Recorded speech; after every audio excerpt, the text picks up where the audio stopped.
Cuando Efra ha dicho gente desesperada, como Isaac ahora, digo, bueno, yo estoy apuradito, pero tampoco tanto.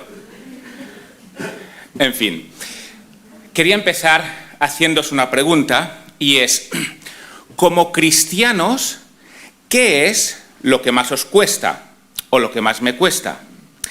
Y si no eres cristiano, ¿qué es lo que más rechazas del cristianismo?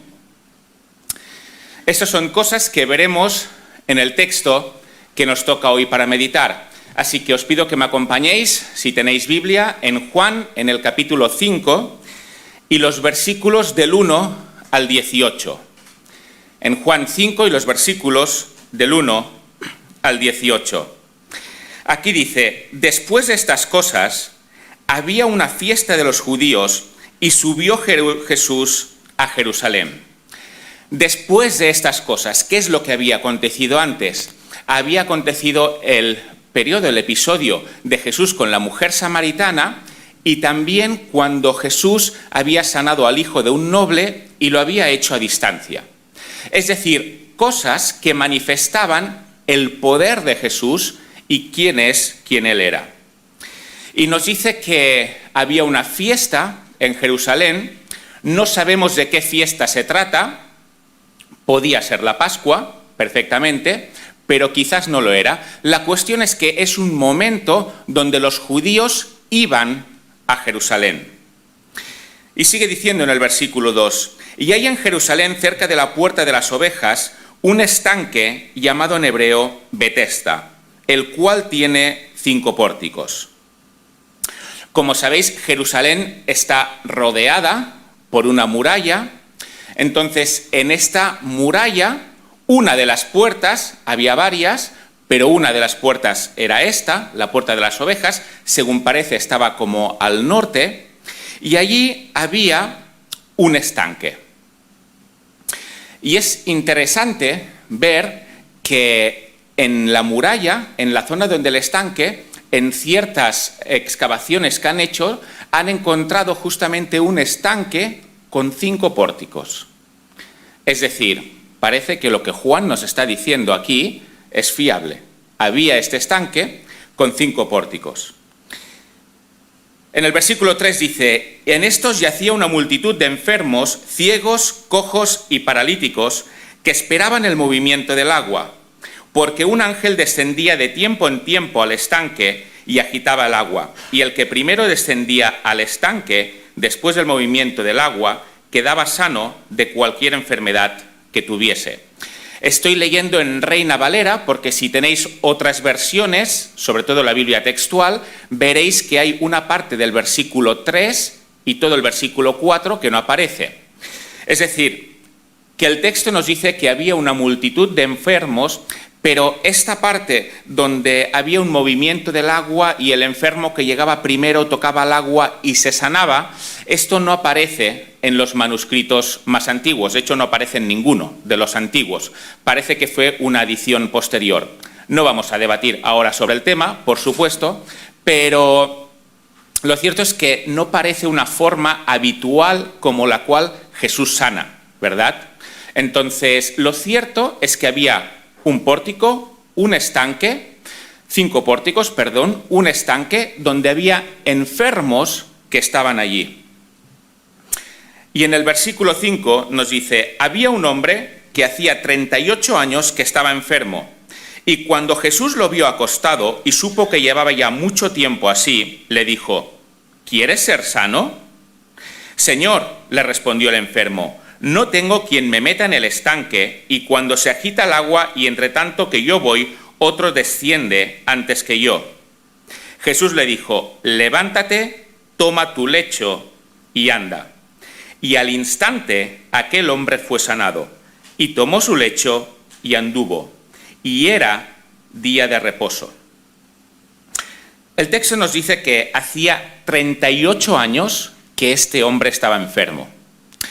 ¿Qué es algo que nos está indicando esto? Pues que no había ninguna duda de que este hombre estaba enfermo, que llevaba allí ya mucho tiempo. Además, toda la gente de Jerusalén lo debía conocer, porque si lleva al lado de la muralla de Jerusalén 38 años, toda la gente le conoce de verle vez tras vez. Y esto es algo que observamos en los milagros del Señor, ¿verdad? Jesús no hace milagros a personas que no se sabe si del todo, si puede ser, si quizás están enfermos. Cuando Jesús hace milagros, sana a personas que realmente, que a los ojos de todo el mundo, no hay ninguna duda de que están enfermos. En el capítulo 9 sana a un ciego de nacimiento. Todos conocían a ese ciego, sabían que había nacido ciego.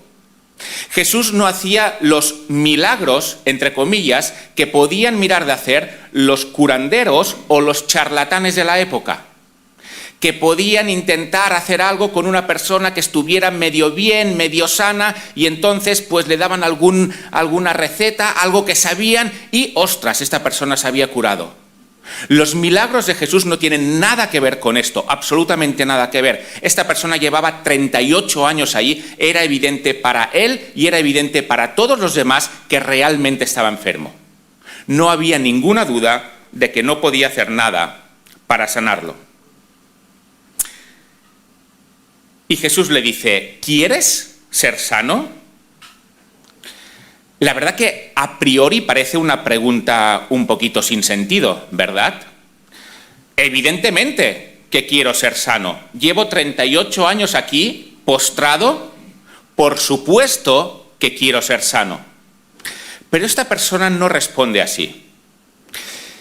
Y el motivo por el cual Jesús hace esta pregunta es porque quiere que la persona a la cual se está refiriendo, esta persona enferma, sea plenamente consciente de que está enferma y que pida la sanidad. Esto es lo que Dios consigue, lo que Jesús consigue haciéndole la pregunta a esta persona. Jesús no sana a personas que no reconozcan su enfermedad. Jesús no sanó a nadie que no reconociera su propia enfermedad. A los que Jesús sana son personas que son conscientes, pero bien conscientes, de que realmente están enfermas y que lo expresan, igual que esta persona. Y lo mismo pasa a nivel espiritual, ¿verdad? Por eso muchas personas no van a Jesús. ¿Por qué? Porque no tengo ninguna necesidad. Esta no fue la respuesta que dio esta persona enferma. Él no dijo, mira, no tengo ninguna necesidad. Es evidente la necesidad que tiene, pero él no dijo, mira, no tengo ninguna necesidad. Pero ¿cuántas personas hoy en día sí que dan esta respuesta a Dios, verdad? Aunque estén enfermas, la respuesta es, no tengo ninguna necesidad de ti. A estos, Jesús, Dios, no los sana. Dios sana a los que, como esta persona, reconocen su enfermedad. Sigue diciendo en el versículo 8, Jesús le dijo, levántate, toma tu lecho y anda.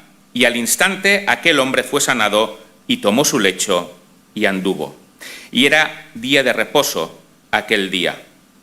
Fijémonos lo que aquí ocurre. Jesús manda y este hombre obedece directamente. El lecho es una especie de... El lecho en sí es como una cama y en este caso debía ser una cama de estas portátiles de paja que pesan poco que este hombre tenía por tener que estar todo el día allí en el pórtico. Y al instante este hombre se pone a andar después de que Jesús le da la orden. No sé si alguna vez os habéis roto la pierna, pero si os ha pasado eso y la habéis tenido enyesada durante un tiempo, sabréis que cuando la pierna está curada, cuando finalmente te quitan el yeso y puedes poner el pie en la tierra y apoyarte, cuidado y no lo hagas fuerte, porque llevas 3 meses sin ejercitar ese músculo. Entonces, como lo pongas, te vas a caer. Necesitas una recuperación y necesitas ir ejercitándote poco a poco para poder volver a andar. Pero fijémonos que la sanidad que Dios hace no es esta.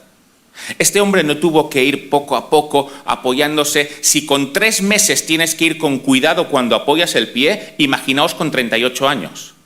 Es imposible. Es imposible para los hombres. Pero lo que Dios restaura, lo restaura de una forma total. No hay una restauración a medias. No es que te curo la pierna, pero ahora tú tienes que seguir haciendo una recuperación, sino que te curo y te curo totalmente. Y esto es lo que hizo con este hombre.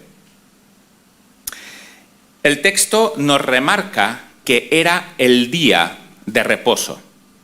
Y el texto nos lo remarca porque si nos fijamos en todo el Evangelio y en el resto de evangelios también, una de las cosas que molestaba a los judíos es que Jesús obraba, que Jesús sanaba en el día de reposo. Y esto hizo que le empezaran a tener mucha manía, como veremos en este texto. La ley de Moisés decía que no se podía trabajar en el día de reposo. En este caso, el día de reposo es el sábado. Pero no decía que no se podía sanar. Esto es una tradición que añadieron después los rabinos. Lo que dice Moisés es: no trabajarás en el día de reposo. Posiblemente se esté refiriendo al trabajo cotidiano, a lo que cada persona hace durante cada día, pero la cuestión está en que ellos fueron añadiendo mandamientos a este mandamiento inicial. Y otro mandamiento que añadieron es que no podías transportar cosas este día. Y vemos que lo que hace este hombre es obedecer a Jesús y coge su lecho, por tanto está transportando algo y se va. Así que este hombre está obedeciendo a Jesús y desobedeciendo a la vez a su nación, a las leyes de su nación. Y esto le podía traer problemas. De hecho, la pena era pena de muerte por hacer esto. Así que este hombre obedece a pesar de que eso le puede llevar muchos problemas. Pero si Jesús le sana y le manda algo, él lo obedece. Y él sabía perfectamente que era sábado. Todos los judíos conocen el sábado. Él sabía perfectamente que según la tradición no podía transportar su lecho. Lo sabía perfectamente. Pero Jesús le dijo: tienes que hacerlo. Y a pesar de que eso puede complicarle la vida y puede llevarle a problemas, él lo hace. Y esta es la primera lección para nosotros. Después de la sanidad que hemos experimentado a nivel espiritual, lo que Dios pide es que lo obedezcamos. A pesar de que esto nos lleve a complicaciones, y no nos equivoquemos, obedecer a Jesús en su totalidad necesariamente nos va a llevar complicaciones. ¿Por qué? Porque este mundo no le sigue, y obedecer a Jesús es ir en contracorriente aquí. Por lo tanto, obedecerle va a llevar a complicaciones. Pero si seguimos el ejemplo de esta persona, las complicaciones que le podían llevar el hecho de obedecer a Jesús no le disuadieron de dejar de obedecer, sino que él cogió su lecho, lo podía haber dejado ahí y andar. Y ningún judío le hubiera dicho nada y venirlo a buscar después, al día siguiente. Pero no lo hizo, sino que dijo: me pide algo, lo hago, a pesar de que tenga complicaciones. Esta es la primera lección para nosotros: sanidad y después obediencia. La sanidad de Jesús no puede no ir acompañada de la obediencia. Si Jesús te sana espiritualmente, es decir, si Jesús te salva, debes obedecer. Es más, la consecuencia de haber sido sanado es obedecer, y por tanto obedecer es una demostración de realmente haber sido sanado. Si no hay obediencia, difícilmente una persona habrá sido sanada por Jesús. Sigue diciendo el versículo 10: entonces los judíos dijeron a aquel que había sido sanado: es día de reposo, no te es lícito llevar tu lecho. Y fijémonos en lo que demuestra esto que están diciendo los judíos, porque tienen aquí una ceguera que es impresionante. Pensemos en lo que acaba de ocurrir. ¿Qué es lo que acaba de ocurrir? Una persona que lleva 38 años enferma, postrada, ha sido sanada. Milagrosamente. ¿Es grande o no es grande esto? ¿Debían verlo ellos esto o no debían verlo? Por supuesto que debían verlo. Lo conocían de sobras, llevaba 38 años allí. Y ha sido sanado. Y en lugar de ver esto que es tan grande, se fijan: uy, estás llevando una camita encima. Esto no te está permitido. Dices, ¿pero de verdad eres consciente de lo que tienes delante? O sea, tienes delante un milagro que nadie ha hecho en 38 años. ¿Y ahora me estás diciendo tú que llevo una camita de paja encima? ¿De verdad? Esta es la ceguera de los que no quieren ver lo que hace Jesús. Y fijémonos que esto es lo que ocurre también en la actualidad. La actitud de mucha gente es justamente esta de los judíos, de tener algo muy grande delante, tremendamente grande delante, e irse a fijar en el detallito para, ahora voy a criticar esto. Si nos fijamos en algo que puede ver todo el mundo, y que sea uno cristiano o no, puede ver, el cristianismo ha hecho cosas grandiosas que nadie, seas cristiano o no, nadie puede negar. Para empezar, contamos los años desde la venida de Cristo. Pero bueno, esto podría ser quizás accidental. Pero ¿qué es lo que vemos que se deriva de los principios del cristianismo? Si miramos grandes hitos de la historia, se derivan de ello. Los principios que fundaron los derechos humanos vienen de principios cristianos. Abolir la esclavitud vino por cristianos precisamente por la convicción de que no debían estar según lo que ellos veían en Jesús y veían en la Biblia.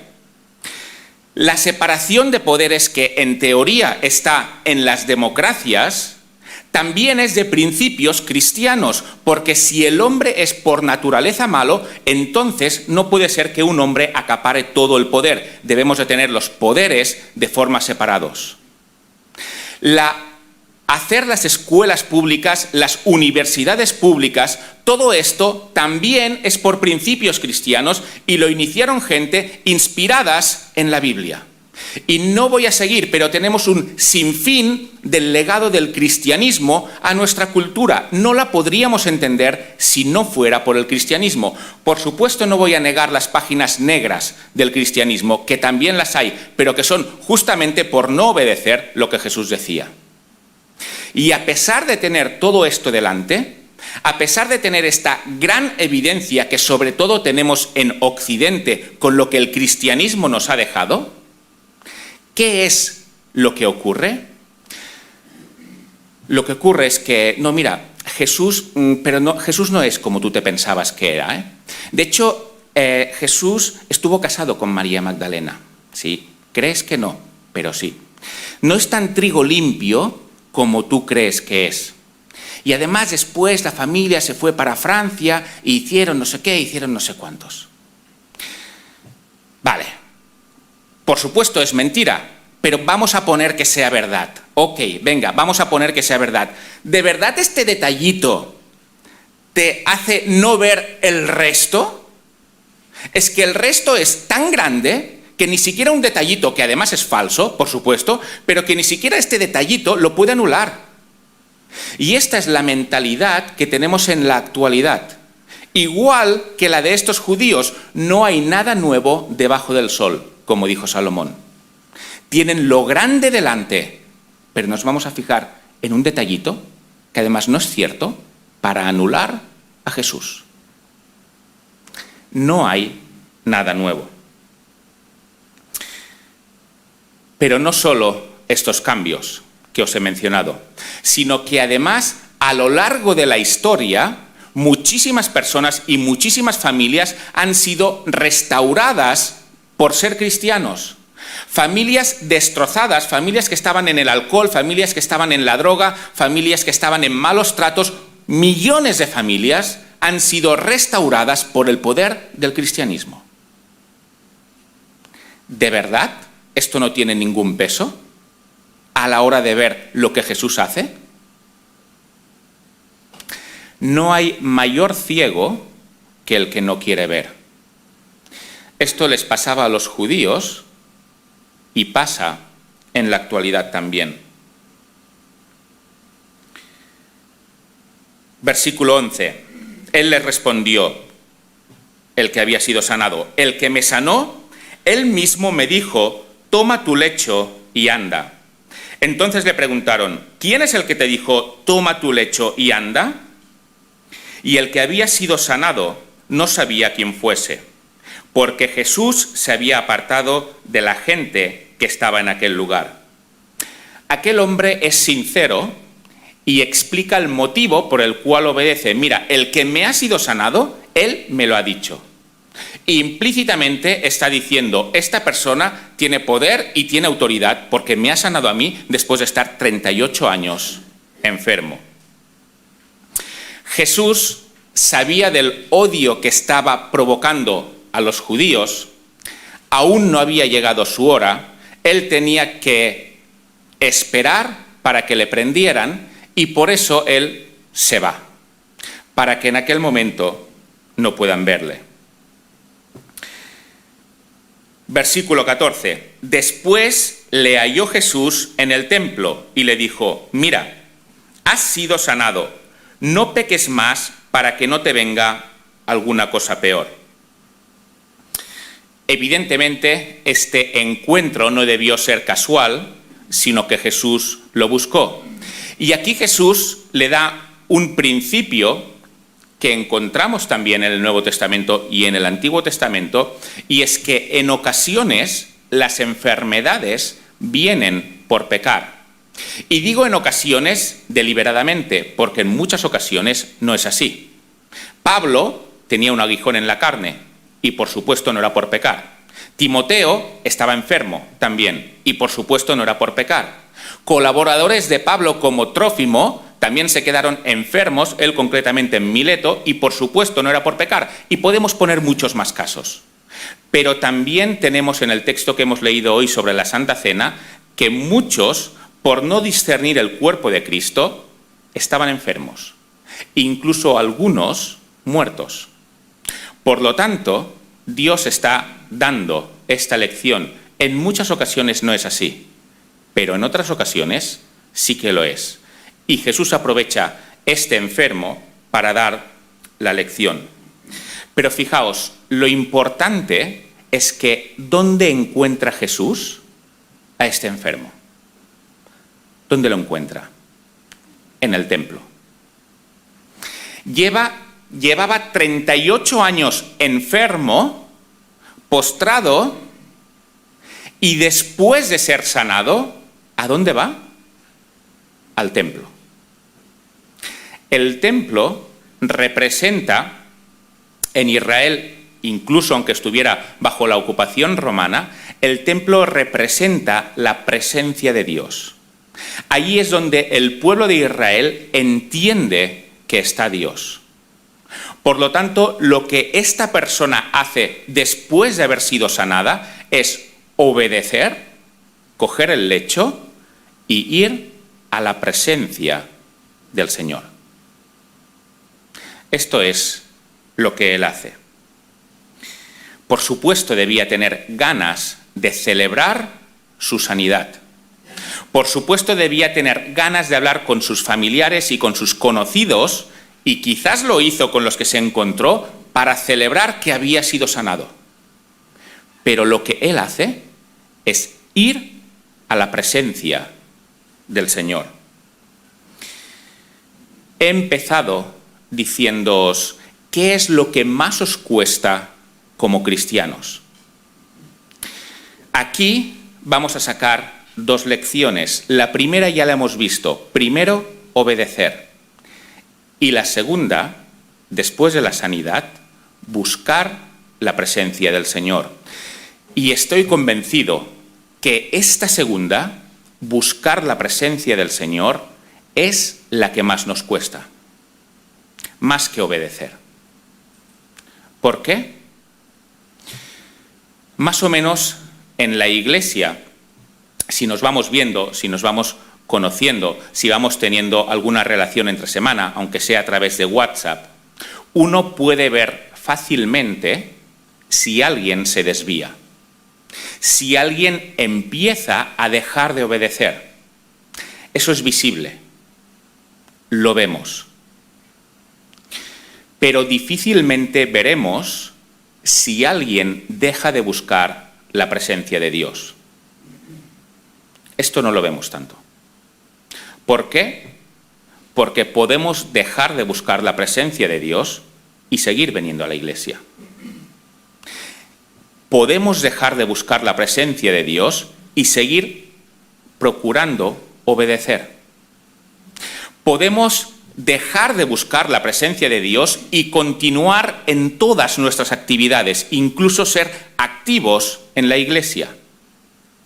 Podemos dejar de buscar la presencia de Dios y predicar en la iglesia. Hay muchas cosas de actividades que se pueden hacer perfectamente en el poder de la carne. No se deben de hacer así, pero se pueden hacer en el poder de la carne. No lo vemos tanto.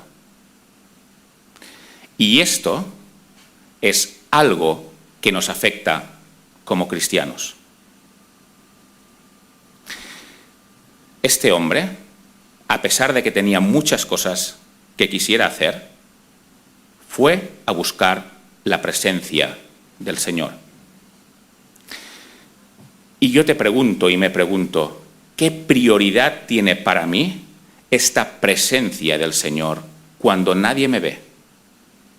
No cuando estoy haciendo una actividad, no cuando la estoy planificando, no cuando quedo para hacer cosas de la iglesia, no, cuando nadie te ve, ¿dónde estás en la presencia del Señor? Cuando no hay nadie en tu habitación o cuando no hay nadie en tu casa, ¿buscas la presencia del Señor? La presencia de verdad del Señor en oración y en lectura, diciéndole, Señor, háblame porque en tu presencia yo quiero estar, independientemente de las actividades que tengas en la iglesia. Buscar esta presencia del Señor. En mi experiencia, es mucho más atractivo al principio seguir viendo la serie de Netflix que empecé la semana pasada antes que buscar la presencia del Señor. Eso es mucho más fácil. Y es más, probablemente vaya a la iglesia y la mayoría no sabrán si he estado mirando Netflix o si he estado buscando la presencia del Señor. Pero Dios me llama a que le busque. Y aquí es donde se demuestra un cristiano. Cuando nadie te ve, cuando nadie te va a alabar por lo bien que haces las cosas, por lo bien que llevas todos los ministerios, por lo bien que pareces en la iglesia, cuando nadie te ve, es Dios el que te felicita porque te dice, gracias por venir a mi encuentro. Gracias por estar ahí. Esto es lo que define a un cristiano. Y no otras cosas. Porque muchas otras se pueden hacer en poderes que no provienen del Espíritu. Pero cuando uno está de rodillas delante de Dios, buscando su presencia, eso no tiene sustituto. No lo tiene. Y es a lo que Dios nos llama. Y Dios no espera menos de ti que de esta persona que sanó. Si de esta persona que sanó Dios esperó obediencia y esperó que fuera a buscarle en su presencia, de ti y de mí también lo busca. No solo obedecer, sino buscar su presencia. Versículo 15. El hombre se fue y dio aviso a los judíos de que Jesús era el que le había sanado. Y por esta causa los judíos perseguían a Jesús y procuraban matarle, porque hacía estas cosas en día de reposo. La ceguera que hemos visto antes, ¿verdad? Aquí lo importante no es el gran milagro, sino que lo importante es que lo ha hecho en el día de reposo. Y por eso voy a criticarle. Versículo 17. Y Jesús le respondió: mi Padre hasta ahora trabaja y yo trabajo. Por esto los judíos aún más procuraban matarle, porque no solo quebrantaba el día de reposo, sino que también decía que Dios era su propio Padre, haciéndose igual a Dios. Hay quienes dicen que Jesús nunca pretendió ser Dios, que eso es algo que nos hemos inventado nosotros, pero que Él no pretendió ser Dios. Este pasaje demuestra exactamente lo contrario. Y fíjate que tú y yo podemos leer este pasaje e interpretarlo según la cultura del siglo XXI en Occidente. Pero veamos cómo lo interpretaron los que estaban allí, los judíos que conocían la mentalidad de Cristo, los judíos que conocían la mentalidad de la época, los que mejor podían interpretarle. Cómo ellos interpretaron estas palabras de Jesús. Nos lo dice muy claramente el texto. Ellos lo interpretaron a la perfección. Allí dice que por lo que dijo, por lo que Jesús decía, que Dios era su propio Padre, haciéndose igual a Dios. Ellos entendieron perfectamente lo que Jesús estaba diciendo. Jesús realmente se estaba haciendo igual a Dios. Él no dijo que era hijo de Dios en el sentido en que tú o yo podemos ser hijos de Dios, sino que Él trabaja juntamente con el Padre. Él es hijo de Dios en el sentido de hacerse igual a Dios, y los judíos lo entendieron perfectamente. Fijémonos que a estos judíos un curandero más no les molestaría. Había muchos, y charlatanes. Alguien que promulgara una buena ética posiblemente tampoco les molestaría. Alguien que no les contradijera y que atrayera a la gente tampoco les molestaría. Pero ¿qué es lo que les molestó de verdad a los judíos? ¿Qué es lo que realmente colmó el vaso para dijeran, no es que nos va a caer mal, no, es que lo vamos a matar? ¿Qué es esto? Que Jesús fuera Dios. Esto es lo que realmente no podían soportar, que Jesús fuera Dios. Traslademos esto a la actualidad. Ocurre exactamente lo mismo, exactamente lo mismo. Podemos hablar de Jesús como un maestro de ética y nadie se ofende. Podemos hablar de Jesús como alguien que fue crucificado injustamente y nadie se ofende. Podemos hablar de Jesús como un revolucionario del momento que logró que las masas le siguieran y nadie se ofende. Pero en el momento en que dices, no, es que Jesús era mucho más que esto, Jesús realmente era hijo de Dios, igual a Dios, y vino porque tú y yo necesitamos salvación, entonces aquí sí que ya hay problemas. Aquí es donde empieza el hecho de decir, ¿de verdad eres tan fanático? ¿De verdad crees que solo en Jesús hay salvación? ¿De verdad crees que Él puede ser hijo de Dios? Por favor. Por favor. Aquí es donde se separa el camino de los cristianos del resto. Mientras Jesús no es hijo de Dios, no hay ningún problema. Pero a la que Jesús es hijo de Dios, y esto implica que tiene consecuencias para mí, porque si Él es hijo de Dios y vino a salvarme, quiere decir que solamente en Él hay salvación y que debo de ir a Él necesariamente si quiero salvación, y esto implicará obedecerle, por lo tanto un compromiso por mi parte. A la que hay todas estas implicaciones, lo siento, aquí hemos cruzado la línea que no se puede cruzar. Y de aquí ya no vamos a seguir más para adelante. Esta es la respuesta en la actualidad, y lo veréis si habláis con cualquier persona. No hay, otra vez, nada nuevo debajo del sol. Jesús puede ser lo que sea, menos hijo de Dios, que vino a salvarnos, porque entonces le odiaremos hasta querer matarlo. Y en este caso, no solo hasta querer matarlo, sino hasta conseguir matarlo. Por lo tanto, como conclusión, recordemos, en primer lugar, la sanidad de Dios. Si eres creyente, si has creído en Jesús para salvación, recuerda el ejemplo de esta persona. En primer lugar, obediencia, a pesar de que esto le llevara a problemas. Y en segundo lugar, aunque te cueste mucho más y aunque me cueste mucho más, recordemos que es el signo de un cristiano, busca la presencia de Dios. En soledad, cuando nadie te ve, cuando nadie puede evaluarlo, cuando nadie puede aplaudirte, busca la presencia de Dios.